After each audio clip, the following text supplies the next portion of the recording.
Bueno, el miércoles estuvimos viendo interrupciones y vimos que creo que era una interrupción que era la ruptura de la secuencia normal de la ejecución de un programa. O sea, la ejecución viene el programa principal, que viene a ser el main, en un programa en C, y de pronto hay un pedido de atención de algún periférico, un evento externo, algún periférico a través de alguna línea, activa su pedido y pasado un tiempo de respuesta, empieza a ejecutarse una rutina que lo atiende.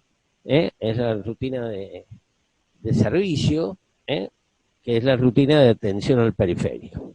Una vez terminada esta rutina, debe continuar a el programa principal que venía haciendo, con las condiciones en las mismas que se le entregó.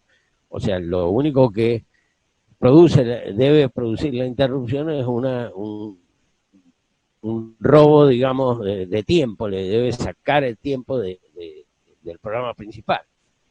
Pero todo lo demás, en cuanto a lo referido a los que son cálculos y valores, se deben mantener para no alterar la funcionalidad del programa principal, precisamente. Hay que tener en cuenta que esa interrupción es totalmente asincrónica. Bien, para que esta interrupción se lleve a cabo en forma correcta, debían pasar ciertas condiciones. O sea, había condiciones que tenía que cumplir el programador y había condiciones que tenía que cumplir el procesador. Entonces, si suponíamos el teclado con el código de la tecla, que dimos ese ejemplo la clase pasada, entonces requeríamos de un flip-flop de pedido de atención a los fines de hacer que este pulso de tecla válida no fuese ni demasiado corto, que no lo viera el micro, ni demasiado extenso que produjese más de un pedido de atención y entonces se leyera en forma reiterada este código de tecla. ¿Está bien? Entonces, el programador deberá en el programa principal cargar el stack pointer, habilitar las interrupciones. Estamos hablando de unas interrupciones simples, habíamos visto la clasificación, interrupciones de una línea, multilínea, vectorizadas, que es lo que vamos a ver, precisamente vamos a empezar a ver hoy, pero un poco para recordar y afirmar algunos conceptos de los que vimos en la clase pasada. Entonces, habilitamos la interrupción en el programa principal, bien, habilitamos, luego vendrá un pedido de interrupción, el procesador sí o sí debe terminar la instrucción en curso, deshabilita las interrupciones por una protección, porque se debe autoproteger de que otros pedidos de interrupción no interfieran, o que el mismo pedido no interrumpa su propia rutina de servicio. Debe guardar el PC en algún lado, normalmente lo guardan en la pila, y cargar la dirección que el fabricante tiene asociada a esa línea de pedido de interrupción. Eso está prefijado por el fabricante, la dirección de la rutina de servicio va a ir al PC y ahí va a ejecutar la rutina de servicio. En la rutina de servicio el programador deberá tener en cuenta de salvaguardar todos aquellos registros que va a ocupar y que ocupa el programa principal, de manera que poder una vez que retorne, devolvérselos con los mismos valores que los recibió, cosa que, como dijimos anteriormente, el efecto de la interrupción no interfiere en los cálculos y en las operaciones que está haciendo el programa principal. Después, bueno, aquí está el ejemplo que lee el código de la tecla, lo guarda, lo procesa, después extrae de la pila con un pop, resetea el flip-flop ese de pedido, y retorno de la interrupción. El retorno de la interrupción en este ejemplo está sacado de de un texto donde el retorno de la interrupción es distinto al retorno de su rutina. En el caso del 8085 vamos a ver que usamos el mismo retorno. En el 8051 usa de retornos distintos. Vamos a ver el porqué de eso. Carlos, Sí. mira, dos cosas. Después ponete en pantalla completa. Y acá pregunta don... No, sí, lo que pasa es que estoy salteándome, entonces por eso no me pongo en pantalla completa. De paso te interrumpo, ya que todavía no arrancas con eso, que me pregunta don Carlos Rivas en el chat si se podría habilitar las interrupciones después de un red. No entiendo bien la pregunta, no sé si vos la entendés, Carlos. Aquí, habilitarla aquí. Sí, aparentemente es esa la pregunta, no sé si tenés micrófono. Que habilite, o en la rutina de servicio, habilite aquí. Es que si habilito después del red, no se va a ejecutar nunca esa sentencia. Bien, responde tu pregunta, Carlos, si no habla por el micrófono, dale tranquilo, vos lo podés habilitar. Arriba. Si la habilitación la hago aquí, no se va a ejecutar nunca. Ahí te di micrófono arriba, fíjate, habla.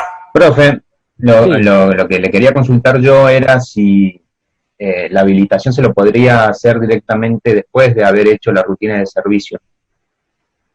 No Aquí, entiendo muy bien para qué está esa habilitación, eso es lo que no entiendo. esta habilitación, ¿para qué está? Sí, Y porque sí. cuando entra la deshabilita. ¿Está bien? Deshabilita bien. para protegerse de que yo tenga mucho tiempo el dedo puesto en la tecla y esto quede en uno, ¿me entendés? Entonces, hasta que yo no resete el flip-flop, no debo habilitar de nuevo, ¿está bien? Y se protege también de algún otro periférico que pueda pedir interrupción por alguna otra línea. Y te complemento, Carlos, que sí. No lo podés hacer después de la red porque no sabes a dónde volvés en el programa, porque es una interrupción. Y en el caso podría ser alguna aplicación que no necesitemos habilitar aquí, ¿está bien? Si es una interrupción que se va a producir una y una sola vez. Pero estamos suponiendo que aquí luego vamos a apretar otra tecla, entonces necesitamos una nueva interrupción para que lea el código de la próxima tecla. ¿Está bien? Sí. La cuestión es dejarlo en las mismas condiciones que estaba en este punto. Si en este punto estaba habilitado, entonces debería quedar habilitado aquí para continuar en las mismas condiciones. Podría ser que en una aplicación no habilite, eso podría ser, está bien, pero sería una aplicación que admita una y solo una interrupción y nada más, no interrupciones múltiples del mismo o de otros periféricos. Bien, Carlos, seguí nomás, ya parece que bien. Ya está porque se silenció. Entonces estábamos ahí y después vimos que podíamos conectar varios periféricos a una interrupción de este tipo que era de una línea de pedido, que no era el caso de los 85. Y entonces, en ese caso, íbamos a ir a un punto de la rutina de servicio, pero no sabíamos cuál de todos los periféricos es el que había pedido. O a lo mejor habían pedido todos. Y entonces no sabíamos a quién íbamos a atender primero. Y entonces había que determinar una prioridad, el concepto de prioridad que habíamos visto el miércoles, y entonces aquí está la prioridad por software, ¿eh? O sea, para aquel que yo enmascare y pregunte primero, va a ser al que le estoy dando prioridad. Habíamos dicho que las prioridades podían estar dadas por el fabricante, podía estar dada por software, por hardware, o por software o por hardware o por un registro de prioridades si el dispositivo lo poseía. Bien.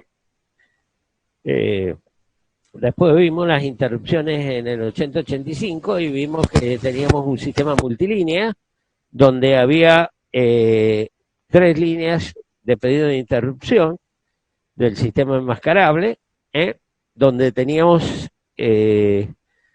unos ciertos niveles de prioridad, la 7.5, la 6.5, la 5.5, la TRAP, que era no enmascarable, y por último la INTR, que es la vectorizada. Entonces, aquí la 7.5 tiene mayor prioridad que la 6.5 y mayor que la 5.5. Y cada una de estas líneas de pedido tiene una dirección asociada, que es la dirección que se carga en el PC cuando se produce el salto, que es lo que habíamos visto en esta situación. Carga la dirección de la subrutina en el PC. Entonces, dependiendo si es la 5.5, la 6.5 o la 7.5, es la dirección que va a cargar en el PC. ¿Está bien? Bien, habíamos llegado, entonces teníamos un registro de máscara, habíamos visto que la lectura del registro de máscara es distinto de la escritura, y que las máscaras servían, además del bit de habilitación, servían para enmascarar, cosa que le poníamos como una careta para que la CPU no viera ese pedido de atención. ¿Está bien? También habíamos visto que la 6.5 y la 5.5 eran activas por nivel, mientras que la 7.5 era activa por flanco, y porque tenía un reset interno cuyo reset, un flip-flop interno cuyo reset era un bit del registro de máscara cuando hacíamos una SIM. O sea, lo que leíamos en la SIM no era igual que lo que leíamos en la RIM. Bueno, vimos unas instrucciones para modificar los registros de máscara. Después vimos unos ejemplos, el ejemplo ese del pulso cardíaco y pulso respiratorio. Cada uno me iba a mandar a una dirección distinta y tengo como referencia un pedido de tiempo. ¿Está bien? Evidentemente aquí hay una prioridad, está la 7.5, la 6.5 y 5.5, que no eran relevantes para la solución de este problema en particular. Si hacemos un resumen de cómo funcionarían estas interrupciones, una analogía media burda, pero media intuitiva, serían las interrupciones de una línea, sería como una casa que tiene un único timbre y una única puerta, ¿está bien? Y una única puerta, entonces cuando tocan el timbre hay que ir a abrirle la puerta, la única que hay. En el caso del sistema multilínea tenemos varias líneas, lo que quiere decir que tengo varias puertas de entrada y cada una tiene un timbre que suena distinto. Uno será el ding-dong, otro la campanilla y otro el ring. Entonces, dependiendo de cuál es el que toca, habrá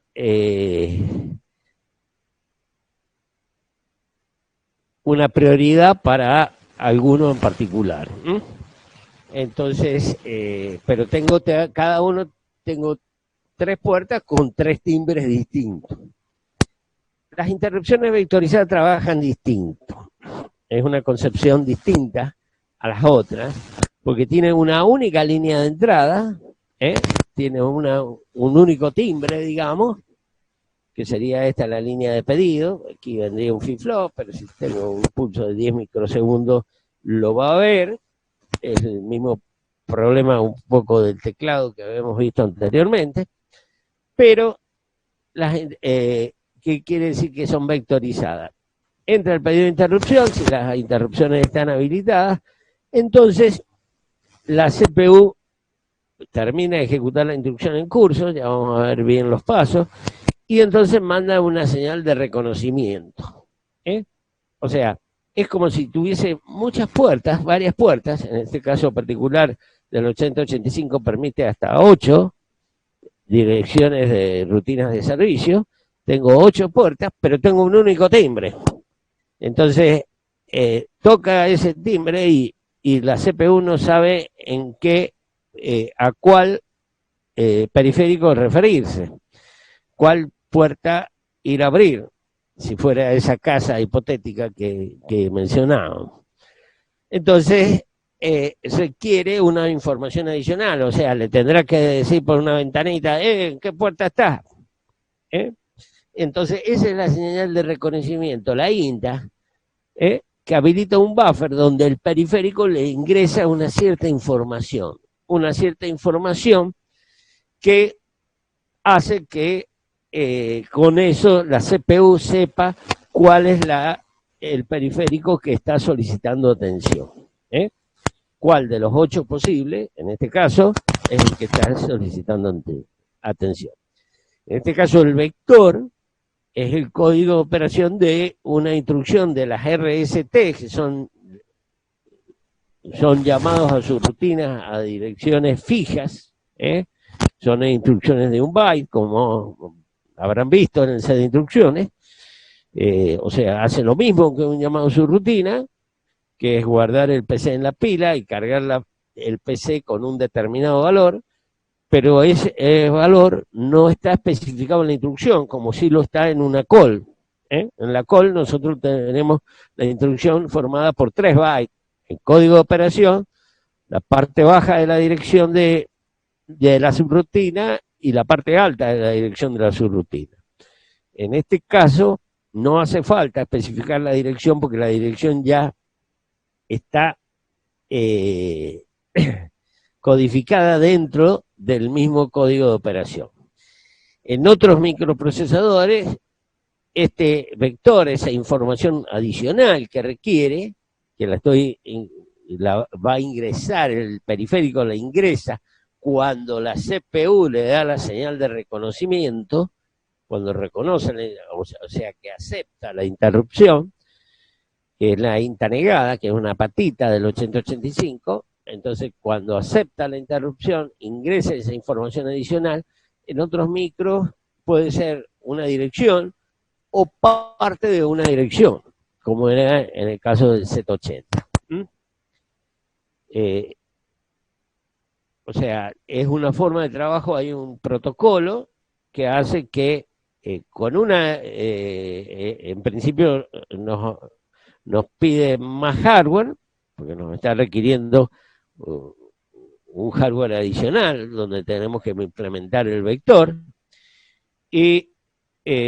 pero por otro lado, con una única línea podemos tener en este caso, hasta 8 periféricos. En el caso de que podíamos poner una parte de una dirección, que en el caso del Z80, podía poner hasta 128 vectores, o sea, 128 periféricos. ¿Está bien? 128 vectores de interrupción.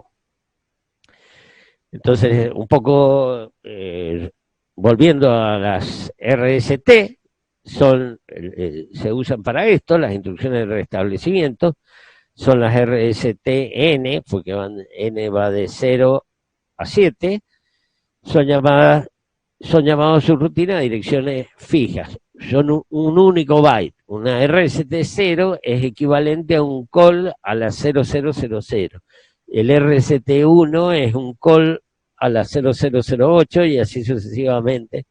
Una RST7 es equivalente a un call a la 0038. ¿Cuál es la diferencia? Que el call ocupa 3 bytes y este un solo byte.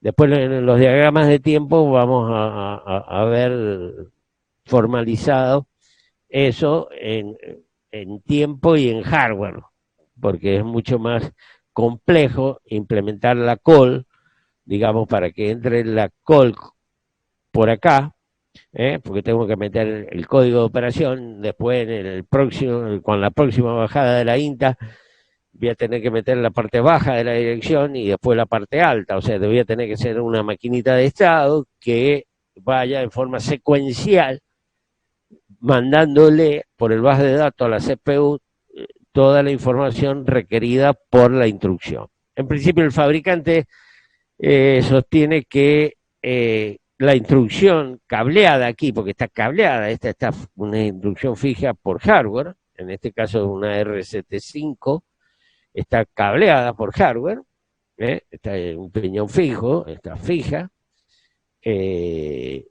el fabricante sostiene que cualquiera podría, cualquier instrucción podría ser puesta aquí. O sea, podría poner yo un incremento del acumulador.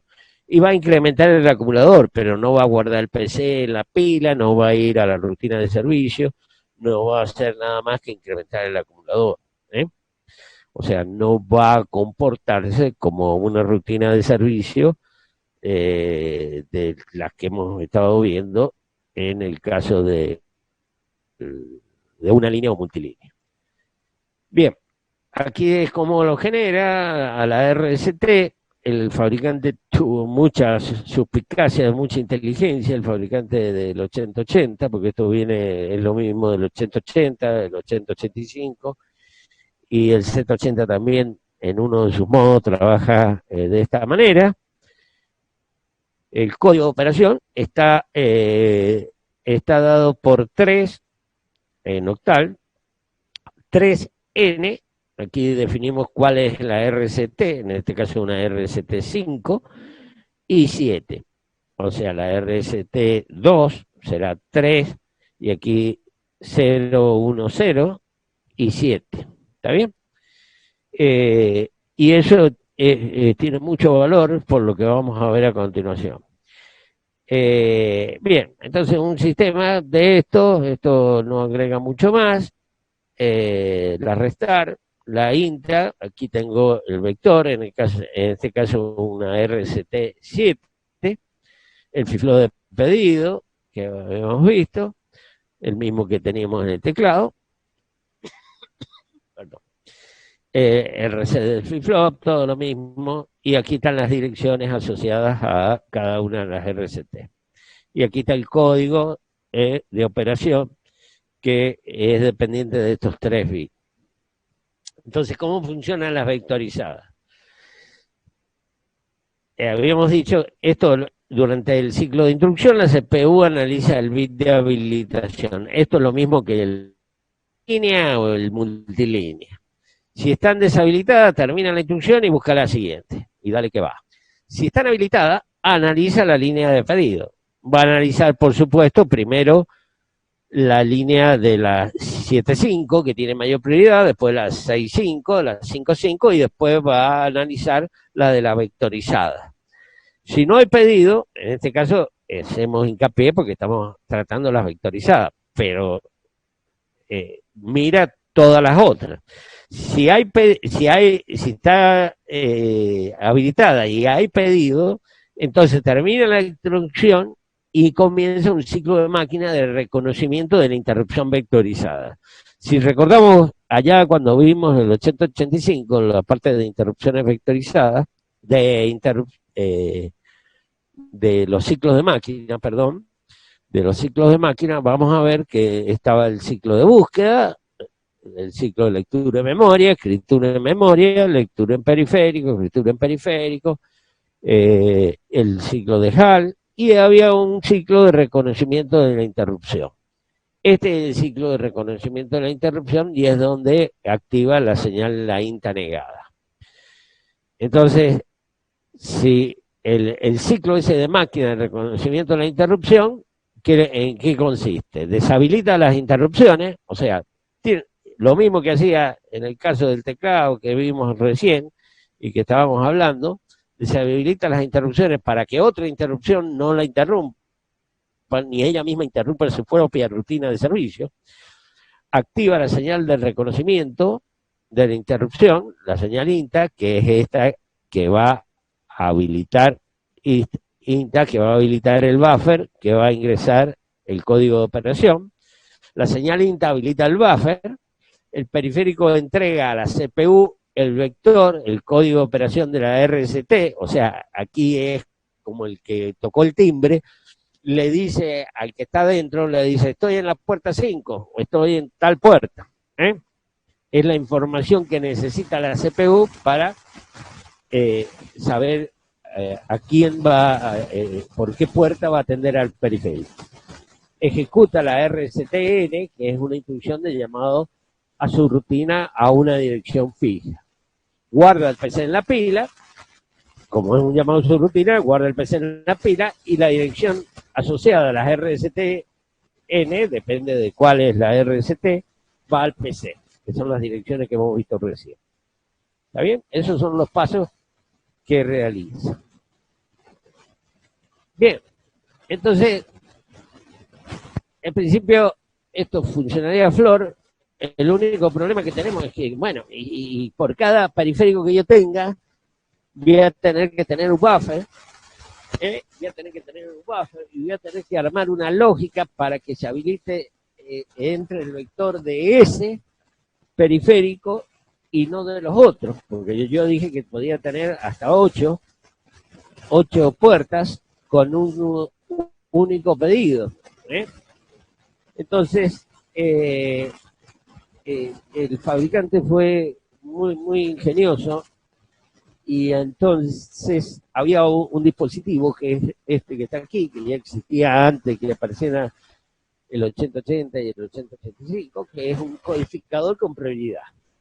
Este codifica, o sea, se activa una de las entradas y me da el código. A la salida aparece el código de la entrada que está activada. ¿Está bien? Si hubiese más de un código activo, entonces me va a salir el código de la entrada de mayor prioridad. Aparte tiene una salida que cuando alguna de las entradas se activa, o más de alguna, da una señal que avisa que está codificando, y entonces eso sirve como pedido de interrupción, como línea de pedido de interrupción. Esto es muy interesante porque en base a esto yo creo que el fabricante, no estuve en la cabeza del fabricante ni me lo contó, pero en base a esto el fabricante le da este código de operación de manera de que con estos 3 bits pueda, cambiando estos 3 bits, cambia el código de operación de las RST. O sea, de aquí voy a poder poner la RST 0, la 1, la 2 o hasta la 7. ¿Está bien? Entonces, este es un buffer latch, que en este caso está usado como buffer. Cuando habilita la INTA, y se habilita con 0, entonces el código de la entrada que se activó va a aparecer acá y entonces me va a aparecer el código de la RST correspondiente. Ese es el codificador con prioridad, que existiría antes. O sea, si no tengo un codificador con prioridad y fuese un codificador común, no solucionamos el problema, porque si se me activan todos a la vez, la salida es impredecible.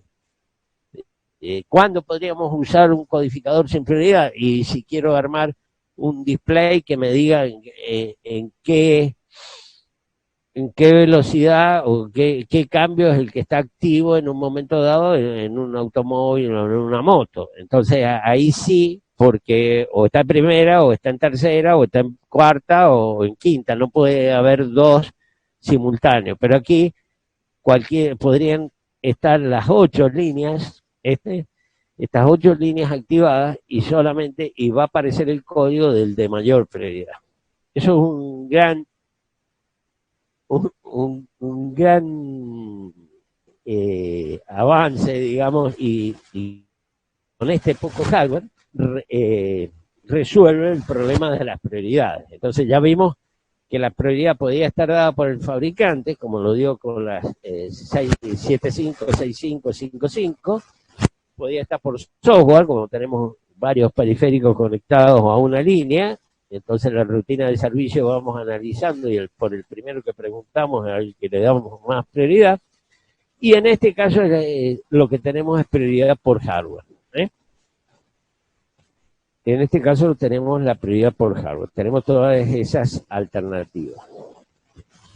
Esto es lo mismo, digamos, está usando otro buffer, pero es el mismo esquema. Aquí tenemos la secuencia temporal y vemos cómo el micro hace como que va a ir a buscar, fíjense que hace como que va a ir a buscar, fíjense que saca por el bus de direcciones, la parte alta del PC y la parte baja del PC por el bus multiplexado, como si fuese a buscar el código de operación de una instrucción de la memoria, pero en ningún momento activa la lectura de memoria.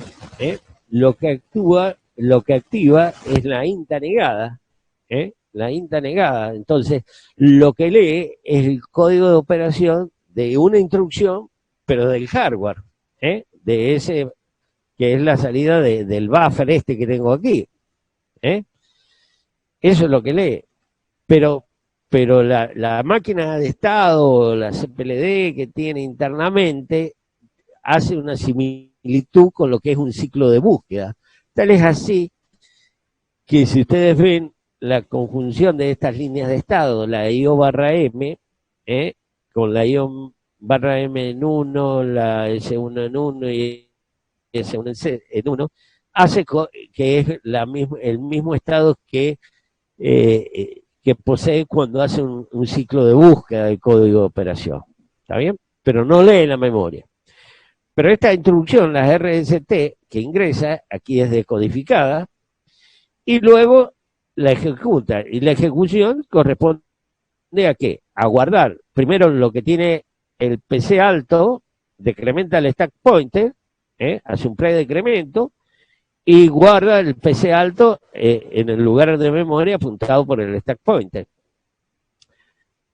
Y entonces hace una escritura en memoria. Luego vuelve a hacer otro predecremento del stack y guarda lo que tiene el PC bajo en la pila. Estas son las dos escrituras en pila. Entonces, es una instrucción de un solo byte que tiene tres, la RST es una instrucción de un solo byte que tiene 3 ciclos de máquina. Estas instrucciones, las RST, también las puedo poner dentro del código, digamos, pues las puedo poner como una instrucción normal. Normalmente lo más común es usarlas para esta aplicación, que son las rutinas, las interrupciones vectorizadas, como llamado a rutinas de servicio. ¿Está bien? Bueno, esto es más o menos lo mismo. Digamos, aparece el PC, pero es ignorado por la memoria, y aquí el código puede ser una call o una RST. Si fuese una call, fíjense que la cosa se complica bastante, porque si fuese una call, entonces va a alargar el primer intra para leer el código de operación de la call, el CD, que es el código de operación, pero después va a tener que largar otro pulso, va a alargar otro pulso de la intra para leer de otro buffer, o de ese mismo buffer que va cambiando la entrada, para leer la parte baja de la dirección, y otro pulso de INTA que va a cambiar la parte, va a leer la parte alta de la dirección, porque la call tiene 3 bytes. Entonces, un byte lo lee acá, que sería el código de operación, la parte baja y la parte alta. Entonces esto complica mucho más. Hay un integrado que el 8059, que es un controlador de interrupciones que hace este trabajo, permite hacer este trabajo, y entonces se permite más de las 8 interrupciones vectorizadas que nos dan las RST, porque usa la call. Bien, este es en general el esquema de las RST, de las interrupciones en general. Aquí tenemos por un lado la trap, que ya la vamos a ver en detalle. Aquí están las que vimos en el sistema multilínea. Aquí tenemos la 7.5, tenemos el FIFLOW interno, ese FIFLOW interno que se resetea cuando es reconocida la RST 7.5, que era cuando yo les dije que se reseteaba el FIFLOW directamente cuando se accede a la dirección asociada a la 7.5, que vendría a ser esta línea. Y si no, con el R7.5, que es el bit cuando el bit 3 o el 4, que es de la SIM, cuando hacíamos una SIM, el reset que tenemos ahí. Ahí reseteamos este flip-flop. Para que se produzca la interrupción de la 7.5, tiene que haber un 1, un pedido. Además, tienen que estar, la máscara tiene que estar en 0 para tener un 1K, y además tiene que estar la habilitación global. En los otros, no tiene, en la 6.5 y en la 5.5, tengo directamente la línea, y el pin del 8085, y tengo la máscara. Y en este tengo el pin de la 5.5 y tengo la máscara. Y aquí en las vectorizadas tengo el bit de habilitación global, y después tengo la INTR que tiene que estar activa. Y obtiene una RST, una de las instrucciones de restablecimiento desde el hardware, para saber cuál es la que va a bifurcar. Y aquí está un poco lo que les decía de la interrupción no mascarable, que ya vamos a ver, que les decía que era por flanco y nivel, dice. Es activa, debe ser activa, se resetea, este flip-flop tiene el flip-flop adentro, este es el pin de la trap, se activa por flancos, tiene que ser activa por flanco. Las no enmascarables no pueden ser activas por nivel, porque si no, no funcionarían nunca. Se auto-interrumpirían. Tienen que ser necesariamente activas por flanco. Pero además dice que responde a un flanco positivo, y se tiene que estar sostenido el nivel alto hasta que ingrese a la rutina de servicios de la trap. O sea, tiene que mantenerse el pin, un delta T arriba, hasta que la instrucción responda, el micro responda a la interrupción. De esa manera evitamos cualquier ruido, cualquier ruido, dice aquí, un pulso de ruido que pueda producir una interrupción de la trap, no enmascarada.